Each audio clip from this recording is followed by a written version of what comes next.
Hey owners, and welcome to the 2016 fantasy football season for the Tuscany GridIron Swingers. We're going to try this new format for the season. I've talked about the website in the emails, I talked about Facebook. I thought, hey, this would kind of be a lot of fun. So we're going to try to run the information sessions this way. I'm going to try it with his webcast. We'll initially try to get another couple out before the season starts in 5 weeks. And we'll also try to get them out Tuesday mornings to you after each week with a synopsis of what happened during the week and what's to come in the next week. This one will be by far the longest one I'm going to do. Tests have shown it runs about 20 minutes, so be patient, sit back, have a beer, coffee, watch this with your paper. I'm sure it's less than what you watch in porn during the day, so let's replace that for this one day with this commission's webcast. Anyway, we'll get started. First off, we're going to introduce you or welcome the Forsyths who are joining the team.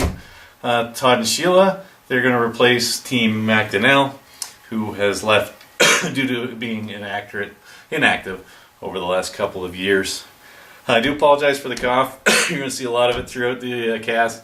I've taken what I can. It's not working, so I'm going to sip on a beer while we do this and see what we can get out of it. But I've been fighting this thing for a month now. It's just annoying, but that's the way it's going to go. So send out an email beginning of the week.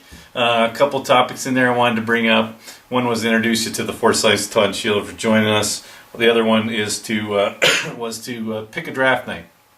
And my initial look was for Tuesday, September the 6th, and with the league starting on Thursday the 8th with the Denver and Carolina Panthers rematch of Super Bowl 50, I believe that game is going to be.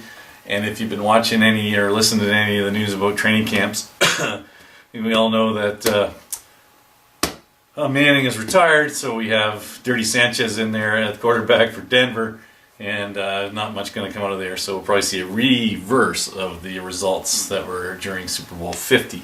So Tuesday, sent out the email. I got 9 responses out of the 12 owners, and the 9 came back positive for that night. So hopefully the other 3 can make it. And 1 came back, asked if we could do it the week before. Yeah, no problem with Tuesday, but the week before would be better with kids going to school. But I think the consensus is that we'll do it just after the long weekend. That way we guarantee everybody's in town. So hopefully Steel Curtain, it will work for you, and we'll get to show up and we'll get to see your face, and you'll get to enjoy some of the fun we have at draft night. The other thing we asked was, I asked was dropping the head coach and going to a defensive player. We will keep the the whole team, but we'll add one individual player. So you'll still have a Denver defense or a New England defense or a Washington Redskins defense or whatever you pick each week, but we'll also throw in one individual defensive player. The head coach thing was fun. But then we kind of caught on that it was a great thing if you could grab the Monday night or the late Friday or Sunday night coach, and then when your team was done playing and your coach was like the last guy on the bench, did you need the points or not?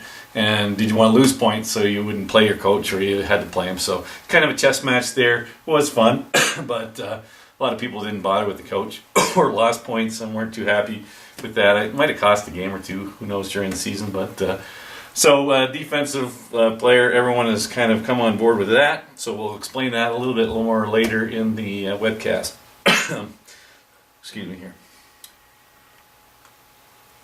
I sent out an unofficial draft order with the email, and after doing that, I did some research. I sent out the final results after the playoffs, and that included everybody moving around after week, I think 13, and we played 14 and 15 as playoffs, whatever it was. When I looked in and researched it on the internet, the NFL uses the people who don't make the playoffs. They go from worst to first as a draft, and then the guys who get into the playoffs, whatever they finish up in the playoffs, they get to pick that way. So technically in our league, only the 4 top teams make it to the real playoffs and have a shot at the money and the prizes. So I thought, okay, the bottom half will, the bottom 8 teams will just go from regular season, and the top 4 will be as they placed in the playoffs. And that does change a few things. The new order, the official draft order, will come out this way. It'll be Todd and Sheila's team, whatever they're going to name that. Steel Curtain at number 2, Mac Daddy, number 3. Conley's Crusaders will draft at number 4th position. Jethro's Heroes at number 5. Too Tired at number 6.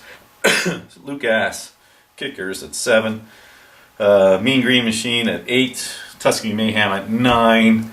In the Jungle, the Mighty Jungle. Chris, can we work on shortening that name? Is going to draft at 10. And Canadian Assassins number 11. And last but not least will be Huey's Hogs. And once again, Mark, congratulations on winning the 2005 season. So that'll be the draft order. Keeper, it's Keeper League, so 11 of us will keep 1 player. Tyler, that means you keep 1. You don't get a free pick if you drop 1 and don't take 1.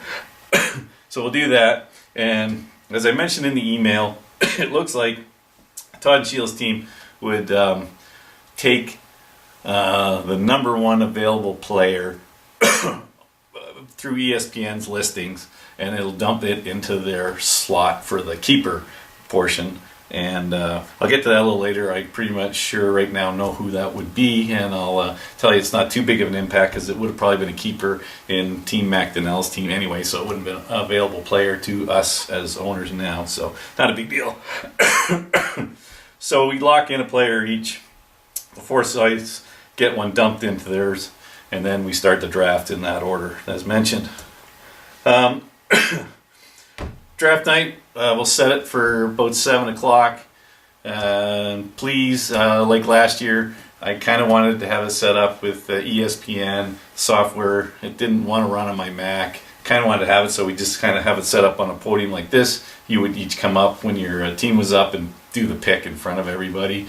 That didn't work. Couldn't get the computer to talk with ESPN's site and accept the Mac. So that was, 15 minutes of me running around, freaking out. And then draft started late. This guy's at home online, I might have noticed. And then when we got the draft going, we had to get everybody a tablet, a laptop, or some guys drafted on their phone. So I'd recommend bringing a laptop or a tablet. The phone worked for some guys, but you just don't seem to get as much out of it as you normally would with something a little bigger for the screen. Fortunately, last time, I think Tyler and his assistant each had a computer, so they gave 1 to Mark, and we all know about that, how that turned out with Porngate, we'll call it. And so this year, if everyone can bring something like that, a tablet, laptop, we'll get you set up with Wi-Fi power if you need it, and we'll get everything going.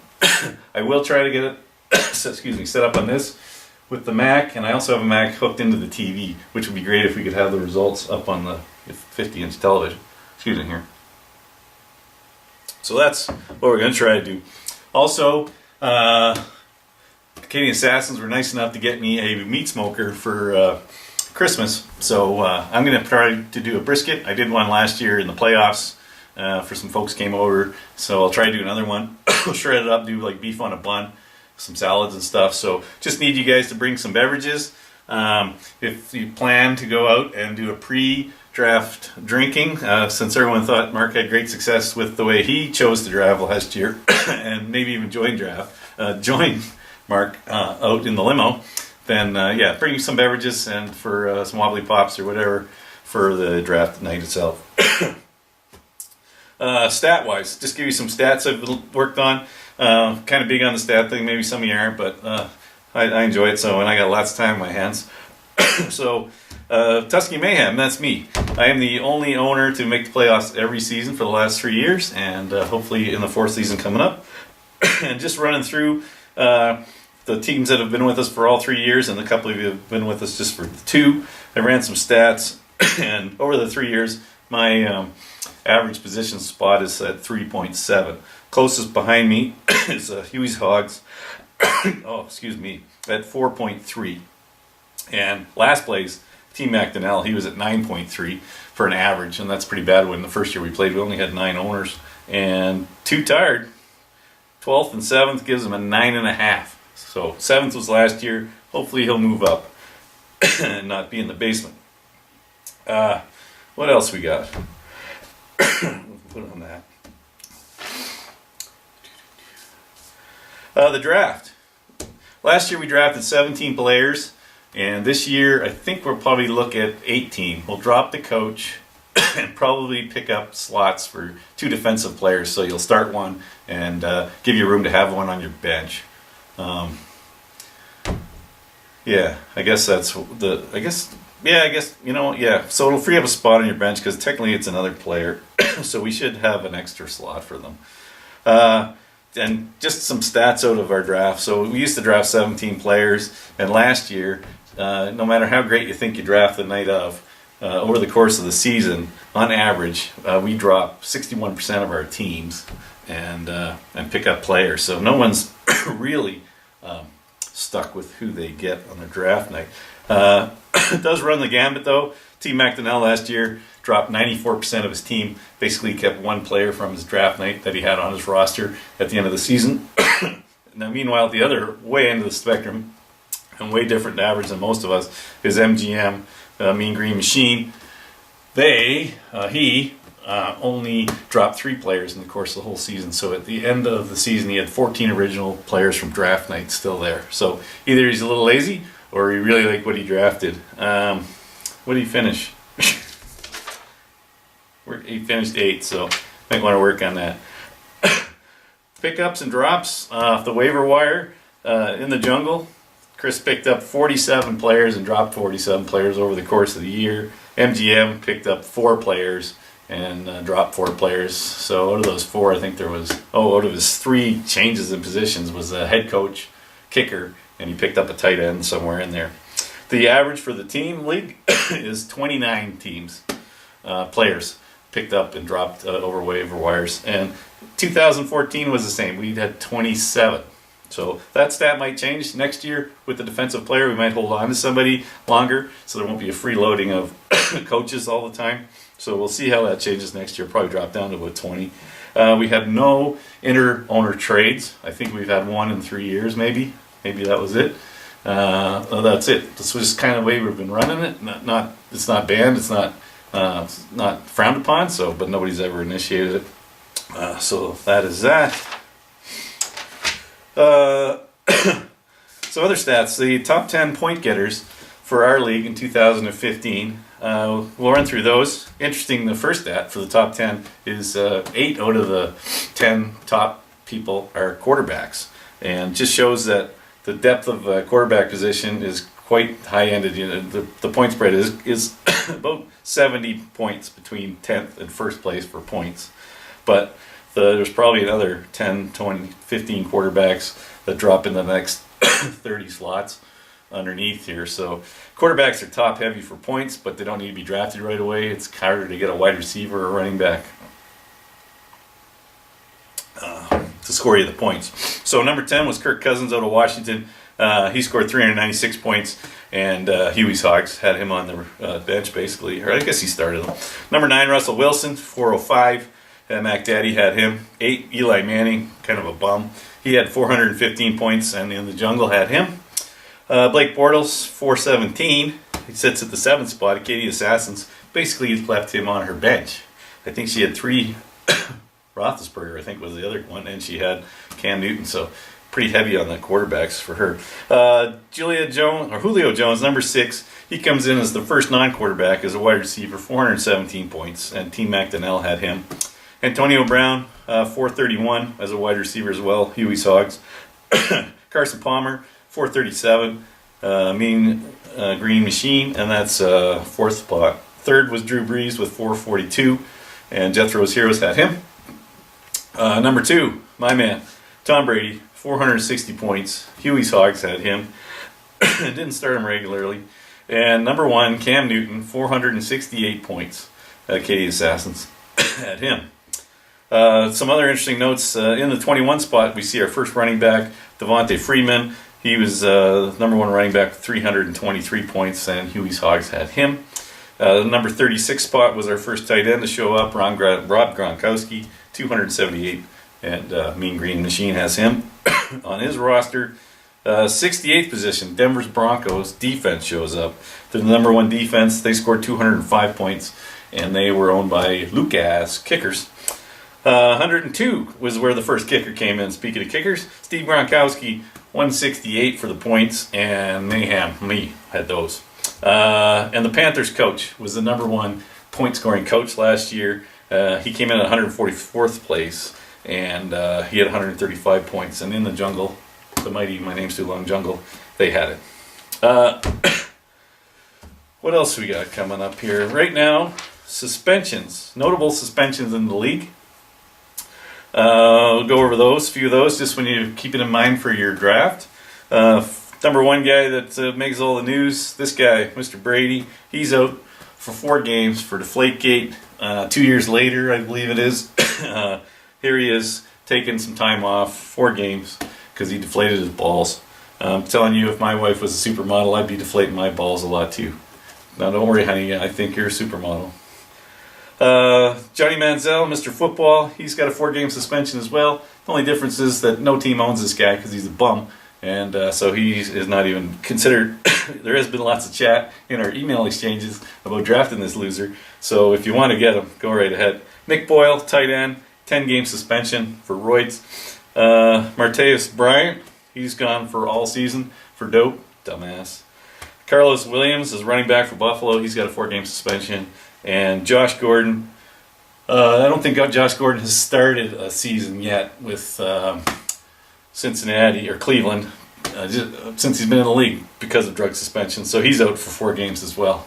What a twit. Other than that, what else we got here for you for the stats wise?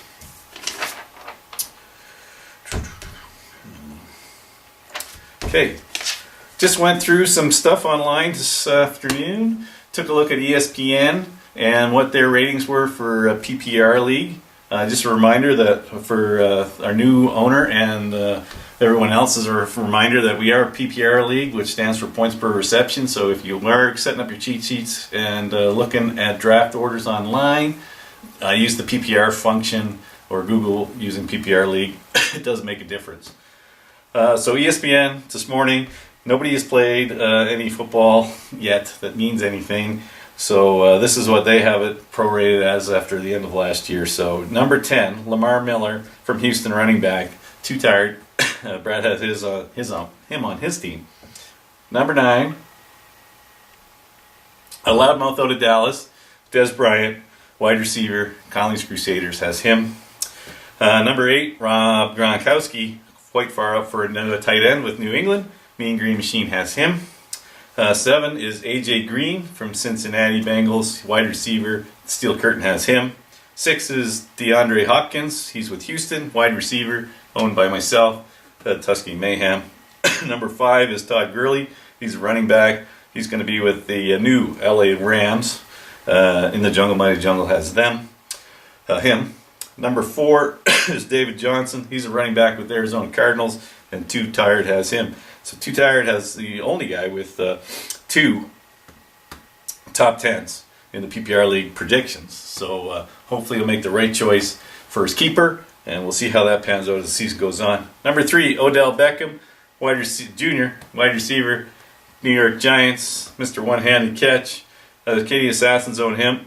I'm not thinking he's going to do too much this year. He's spending all his time with Cardassians and not on football, so we'll see how far he falls in the list. Number 2, Julio Jones, wide receiver, Atlanta, Team McDonnell. Just to reiterate what I said in the email, from what I understand with our league, when I folded Team McDonnell, it prompted me that all his players would be dumped into the system and there'd be no keeper. But being a keeper league, it needs to put a keeper in when Todd's and Sheila's team forms. So my understanding from just looking at the reading, and I really won't know until an hour before we start the program, because I think we all have to have our keeper locked in 1 hour prior, or I think it'll just pick somebody on your team. So make sure you do that 1 hour prior to draft, that you have your keeper locked in.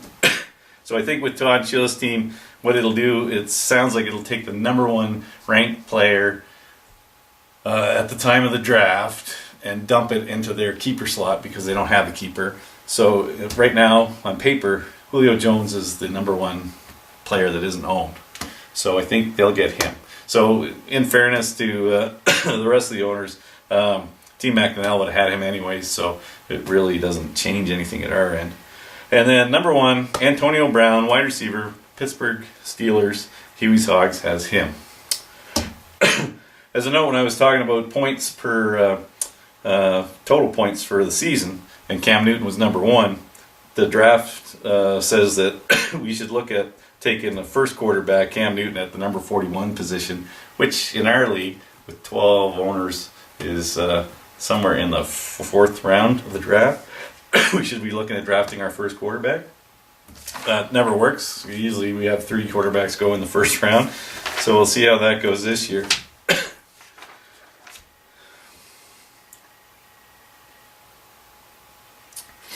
Defensive players. Talk about that a little bit. It's going to be new for us this year. We haven't really looked at any of these guys before. Really, you talk about it, maybe 5 defensive players off the top of your hand, unless they're on your favorite team.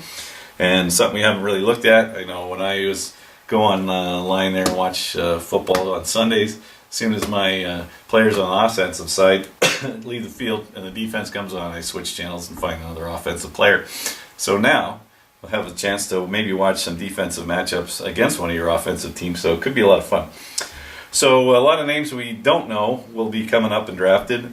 Like I said, we'll probably try to grab 2 defensive players in the draft, but we'll open up slots so that you can have 2 defensive players, I guess. Anyways, so the names aren't that familiar. The scoring for it, I clicked on the button, opened up the side screen. It opens up some point stuff. I'll take a look at it. Some things that we'll look at, and I'll define it later as the next few weeks go on. I'll let you know. I'll send out an email. I'll do one of these again, and we can vote. Or if you see something blatantly wrong, we can drop me a line, and we'll see what we can do about it. I'll Google and see what other leagues do with it. But right now, it looks like sacks, tackles. There's assisted tackles you can go with, interceptions, defensive touchdowns by a player, which you're pretty lucky you get one of those. And forced fumbles and fumble recovery seem to be things that they look at, for points. So I'll look at that. There's some boxes to tick. I might leave some out. I don't want it to be like J.J. Watts is like the makes the top 10 scoring players, because defensive players shouldn't be really putting a lot of points on the board. J.J. Watts also played offense. If he didn't last season, he played the season before. Scored a few touchdowns. Those won't translate to him as a defensive player, because he's really on the offensive side of the ball. So I don't think, and I probably won't let it give you points for an offensive scoring. Same thing years ago, Chicago Bears. Short and goal, they used to bring in William the Fridge Perry at 400 pounds to be the running back. So unless you drafted him as a running back, you shouldn't be able to get points from him if you put him in as your defensive player. So top 5 players predicted for this year via ESPN. Aaron Donald for the LA Rams, and he had 11 sacks, 1 fumble recovery. Number 4 would be Robert Quinn, also with the Rams. Carlos Dunlop at number 3 with Cincinnati. Kylie Mack with Oakland, he had 15 sacks, 2 forced fumbles.